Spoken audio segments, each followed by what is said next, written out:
안녕하세요. 이혼하거나 고쳐 살거나 주쌤입니다. 지금 남편 바람을 겪고 있거나 또 돌아온 남편과 살고 있으면 당연히 머릿속에 이혼이라는 두 글자가 꽂힐 수밖에 없는데요. 이혼을 할 때 하더라도 후회가 없으려면 어떻게 해야 되는지 한번 얘기를 해볼게요. 경제적인 준비에 대해서는 제가 지난번에도 찍었었고 또 많이 하는 얘기니까 오늘은 정서적인 이혼에 대해서 얘기해 보겠습니다. 정서적 이혼이라고 하면 쉽게 말해서 대면대면하고 뜨뜨미지근하고 이래도 흥 저래도 흥 하는 기간을 거쳐야 된다는 거죠. 근데 이 남편한테 대면대면 대한다는 게 얼마나 힘든 건지 이미 겪어본 분들은 다 아실 거예요. 말로는 내가 저 인간한테 이제 미련도 없고 꼴보기도 싫고 인간 같지도 않으니까 헤어지고 싶다. 하지만 행동은 또 이 분노를 주체하지 못하고 막 남편 옷을 찢고 내쫓고 차를 부시고 도어락 비번을 바꾸고 그렇게 된다는 거예요.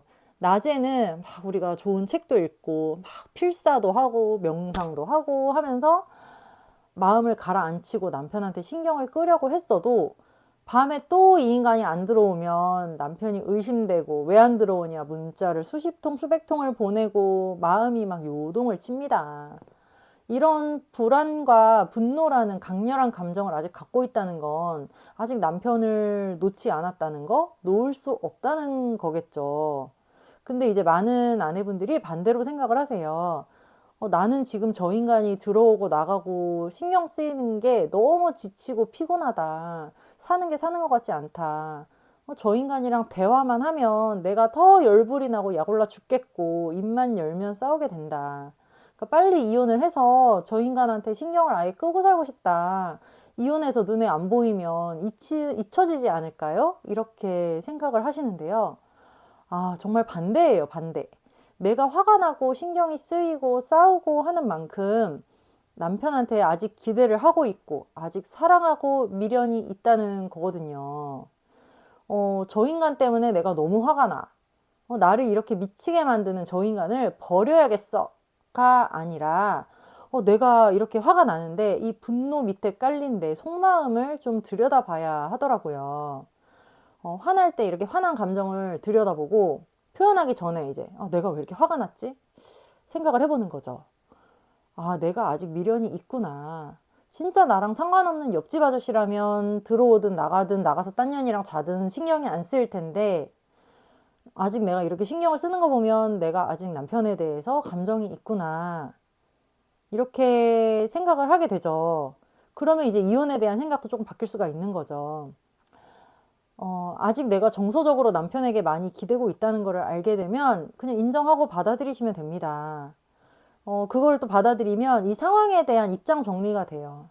내가 아직 정서적인 독립이 안 됐구나. 그리고 분노하기 전에 먼저 생각을 하니까 감정적으로 막 표출하고 이런 게 줄어들게 되죠. 진짜 이혼을 하려면 남편을 옆집 아저씨라고 생각할 수가 있어야 돼요. 그러니까 남편이 들어오든 나가든 궁금하지도 않고 신경도 안 쓰이고 뭐 집안에 있는 쇼파처럼 생각하라고 하잖아요. 맘카페에서. 그냥 쇼파로 생각하세요. 신경 쓰지 말고 그냥 집안에 있는 가구다. 가구가 기어 나가서 돈 벌어온다 생각하고 신경 끄세요. 이렇게 조언을 많이 하더라고요. 그리고 이제 나도 남편이 아닌 다른 사람에게 이제 의지를 많이 하고 있고 중요한 걸 남편 말고 다른 사람, 뭐 친정 부모님이라든지 형제라든지 친구라든지 뭐 남사친 이런 사람이랑 상의를 한다든지 그리고 남편이랑 뭐 이렇게 잠자리는커녕 대화도 안 하고 막 그런 게 정서적 이혼이잖아요. 그게 먼저 돼야 진짜 이혼을 할 수가 있는 거죠. 근데 이게 진짜 사실 쉽지는 않아요. 우리가 남편한테 신경 꺼야지, 그러든지 말든지 상관 안 해야지. 이렇게 마음 먹는다고 해서 이게 되는 건 아니더라고요. 심리학 책에 보면 이런 예시가 나오죠. 절대 코끼리를 생각하지 마세요. 라고 지시를 했더니 지시 안 한 그룹보다 그런 지시를 받은 그룹이 더 코끼리 생각을 많이 했다는 거예요. 절대 생각하지 마세요 하니까 생각이 더 떠오르다는 거죠. 그러니까 남편한테 신경 쓰지 말아야지, 말아야지 할수록 더 신경이 쓰이고, 저 새끼 죽든지 말든지 나는 신경 안 써. 라고 계속 생각을 할수록 더 남편 생각을 하게 되는 겁니다. 그러면 어떻게 하면 남편을 옆집 아저씨처럼 생각할 수가 있을까요? 제가 봤을 때는, 그리고 많은 분들이 얘기하기로는 방법은 딱 하나밖에 없는 것 같아요. 내가 내 인생에 충실할 때, 내가 나와 내 것으로만 100% 채워지면, 그러면 남편 비중이 줄어들겠죠. 내 능력, 내 돈, 내 건강, 내 친구, 내 취미, 그런 것으로 나를 채우면 됩니다. 아직 막 화가 끓고 남편에게 분노가 일고 막 남편이 무슨 생각하는지 궁금하고 이렇다는 거는 아직 내 안에 남편이 비중이 되게 큰 거예요. 그리고 특히나 만약에 우리가 진짜 남편이랑 거의 뭐 정서적 이혼한 거나 마찬가지였어. 그냥 대면대면하고 섹스리 쓰고 별로 신경을 안 썼었어. 근데 만약에 남편이 바람이 났다. 그러면 이게 어떻게 되죠? 처음에 20%였던 이 인간에 대한 마음이 50%, 60%, 70%막 커져요. 이게 사람 본능이 그렇잖아요. 내 거를 뺏기게 생겼다. 그냥 내가 늘 내 거 그냥 당연한 거라고 생각하던 사람이 도망가려고 하니까 당연히 그 사람에 대한 집착이 더 심해지잖아요. 그럴 때는 이혼을 하면 안 된다는 거죠. 오히려 이거를 비중이 줄어들었을 때 이혼을 할 수가 있다는 거죠. 이렇게 내 것으로 내 안을 채우다 보면은 남편의 비중이 점점 줄어들어서 뭐 10%, 5% 이렇게 되는 날이 오죠. 진짜 이혼을 하고 싶으면 그렇게 점점 남편 비중을 줄여서 비중이 줄어들었을 때 이혼을 해야 우리가 후회가 없다는 겁니다. 그리고 진짜 이혼할 때가 되면요. 남편이 되게 하찮고 찌질해 보여요. 아, 저 병신 어디 가서 또 헛짓거리하고 돌아다니는구나. 아, 저런 새끼가 나가서 돈 벌어오는 게 신기할 정도다. 그럼 그것도 고추라고 달고 다니면서 약 처먹어가면서 상간녀랑 싸구려 모텔에서 그 짓거리 하고 다니네. 아유, 병신. 이렇게 된다는 거예요.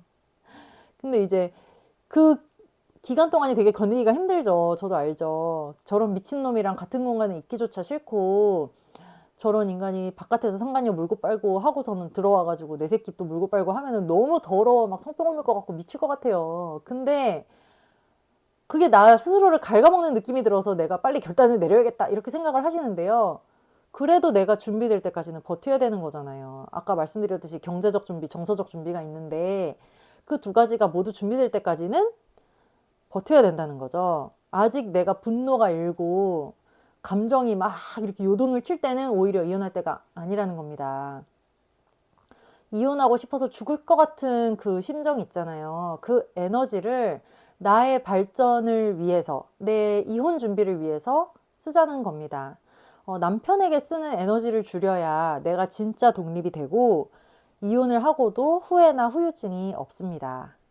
네, 오늘은 여기까지 하고요. 이혼과 남편 외도, 뭐 그런 솔직한 이야기는 우리 이거나 고거나 카페에 들어오셔서 서로 위로하고 나눴으면 좋겠습니다. 여러분 안녕. 다음 시간에 또 만나요.